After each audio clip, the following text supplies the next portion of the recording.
Всем привет, меня зовут Веруша, и сегодня я буду говорить об ошибках мужчин в отношениях. Перестань ныть, займись собой, и наконец-таки тебя полюбят женщины, и, возможно, тебе удастся, наконец, построить с кем-то отношения. Сегодня буду пожурить хочу мужчин, потому что в последнее время я говорила о том, что с женщинами сейчас проблема, но давайте посмотрим правде в глаза и скажем о том, что и с мужчинами сейчас есть проблемы. Многие женщины сталкиваются также с непониманием и возьмем, например, мужчин, которые росли без отца, коих сейчас немало, и, например, воспитывались только мамой и бабушкой, и, возможно, нету внутренней опоры, непонимания вот этих базовых настроек с самого начала, с детства, когда закладывается, как мужчина должен себя вести, просто даже элементарно, что такое мужественность. И такой замкнутый круг получается, потому что многие люди хотят построить в личную жизнь свою, наладить в жизни, но не получается. Почему кому-то удается идти в светлое будущее вместе, когда люди встречаются, а у кого-то все заканчивается на этапе даже просто знакомства, когда люди даже не успели вообще узнать друг друга. Вот давайте сегодня об этом, обо всем и будем говорить. Это видео не укор ни в коем случае, это помощь мужчинам в том, чтобы посмотреть на ситуацию в отношениях под другим углом. Первая ошибка — это нерешительность и неуверенность мужчины. Женщины считывают это, и мужчина должен быть конкретный. Вот понравилась девушка, ну пересиль ты себя, ну подойди. А вот это что-то вот со стороны смотреть, где-то там из-за угла. Мужчины некоторые говорят, вот если бы женщина сама не подойдет, я подходить не буду, как сейчас очень востребовано вот это вот. Ну вы серьезно, дорогие мужчины, ну вы мужчины или где вообще? Ну хочется сказать. Но когда женщина с самого начала начинает брать инициативу в отношениях, это неправильные отношения будут, если мужчина хочет быть в этих отношениях лидером. Если он не хочет, конечно, быть таким вот, как за грудки его взяли и потащили в отношения, и там все за него решают. Если мы говорим про сильных мужчин, про мужчин с большой буквы, то о чем речь? Боитесь, пересильте себя, не можете потянуть эти отношения, тогда не надо вообще ничего там ни за угла смотреть и все остальное. Вот у моей знакомой недавно произошел случай, молодой человек больше года крутился вокруг девушки, они ходили в одно и то же место, приходил во время, когда она ходит, там и локации менялись, и разные какие-то вариации были.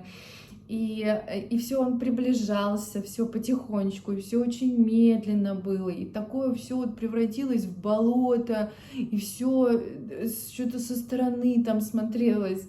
И понимаете, мужчина, он не должен быть загадочным, мужчина не должен быть таким трусом, который не может подойти, или каким-то ребусом, который надо разгадывать. Мужчина должен быть конкретный, понятный, четкий пацанчик, что называется. Пришел, увидел, победил. А вот это вот тягомотина, что-то там вот какие-то выжидать.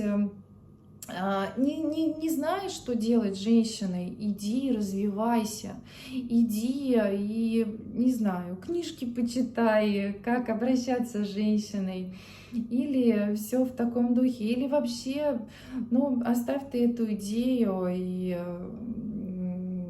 или вот когда разница, ну, в каком-то социальном разница, там, женщина больше зарабатывает, да, мужчина понимает, что не потянет.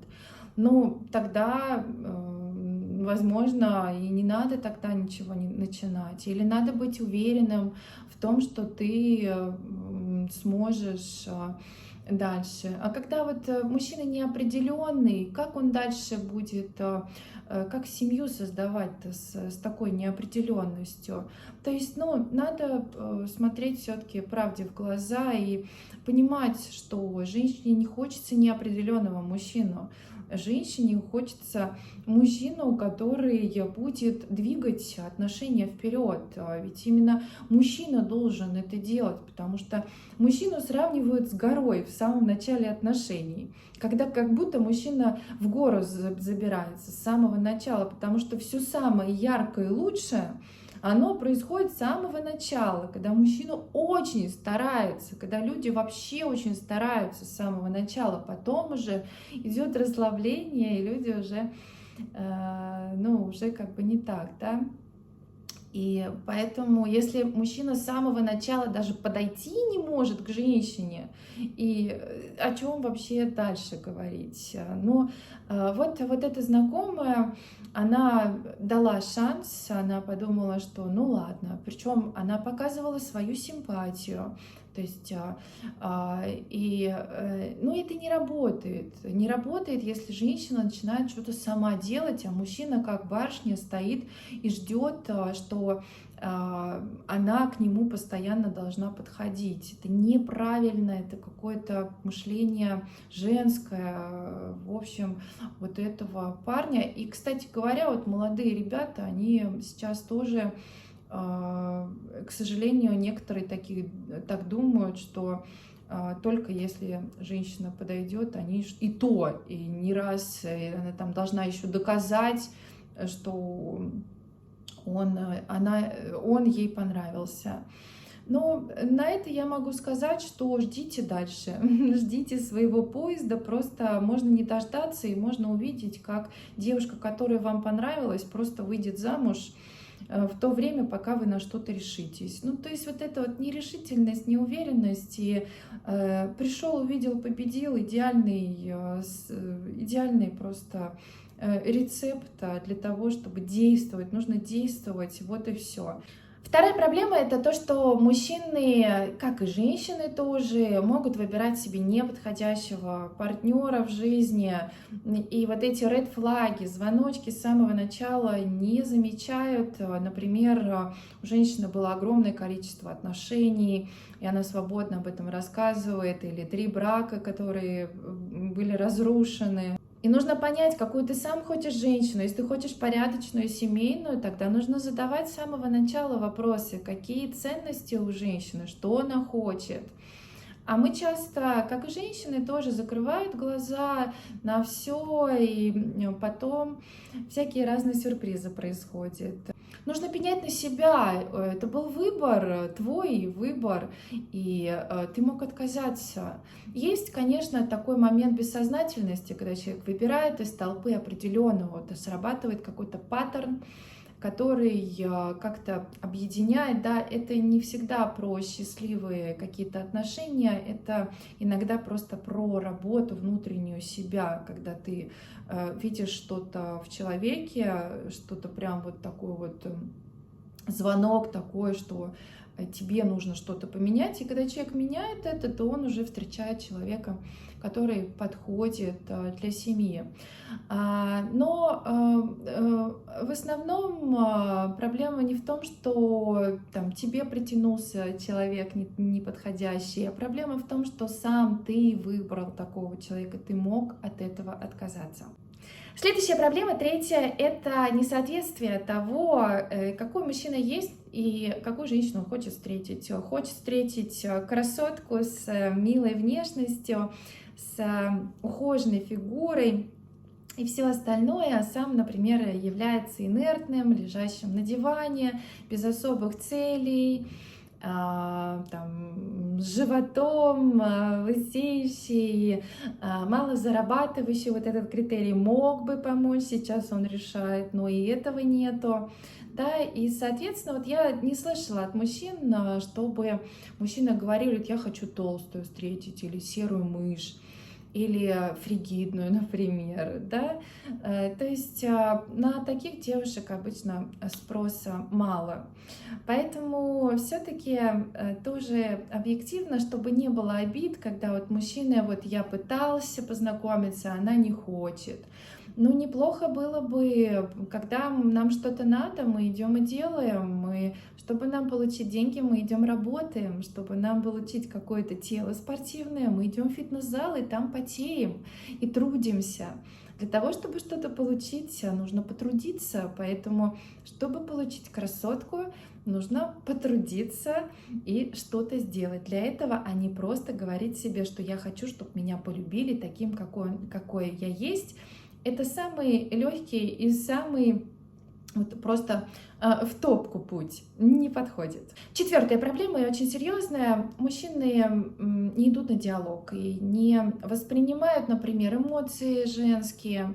И это говорит о неосознанности мужской, когда мужчина боится женских слез, когда он бежит от этой эмоциональности. Но женщины по природе устроены так, и мужчине это нужно принимать спокойно и не бежать от этого, и узнавать у женщины, что ей не нравится в данный момент, как он может сделать ее более счастливой, узнавать о ее желаниях и идти на контакт, коммуницировать обязательно. Какая-то проблема возникла, нужно здесь сейчас решить ее. Это позиция сильного человека, а не бежать от этого. Чем больше люди бегут от этого, тем больше создается конфликтных ситуаций, которые накапливаются и потом может вылиться в развод, непонимание и все остальное. Очень часто женщины просто хотят поговорить со своим мужчиной, но в силу какой-то закрытости. Люди вроде бы живут вместе, но при этом они как будто порознь. Еще одна проблема — это то, что мужчина настолько хочет отношений, что он уже готов уже с какой-нибудь женщиной, то есть нету ожидания своей женщины, когда ты ждешь. А есть вот это вот поскорее наломать дров, но главное, чтобы я была не один. Вот это вот отчаянное желание отношений, она тоже женщинами очень считывается. И мужчина все-таки он не должен быть таким, он все-таки должен быть подарком судьбой в жизни женщины, каким-то недоразумением в жизни женщины, да. Если человек отчаянно хочет отношений, возможно, этот человек чувствует себя одиноко или неполноценно, или нету в себе, не может сам с собой находиться. Нужно сначала разобраться с собой, наладить контакт, диалог, и тогда уже вступать в отношения. Еще одна проблема — это нежелание брать ответственность за свои поступки, за свои слова, за построение отношений, вообще подходить ответственно, потому что ответственность — это надежность. А женщина хотела бы, как и все люди в своей жизни, особенно с человеком, который ты строишь отношения и в дальнейшем семью хотел бы, надо, чтобы человек был ответственным. Давайте так, если мужчина хочет быть сильным и главным, то, наверное, мужчина должен набраться смелости и первым подойти познакомиться. Мужчина, если он хочет быть сильным и главным, и мужественным, он должен двигать отношения вперед, а не женщина должна быть инициатором этого. Прокачивайте себя, прокачивайте свою мужественность, прокачивайте свою осознанность. Любовь — это когда оба выбирают друг друга. Без игр, без страха, без масок, что один человек увидит какие-то слабости другого человека или страхи. И у мужчин тоже они есть. Не забывайте, что мы все не идеальны. Всем спасибо большое за внимание. Увидимся уже на следующей неделе. До новых встреч. Пока.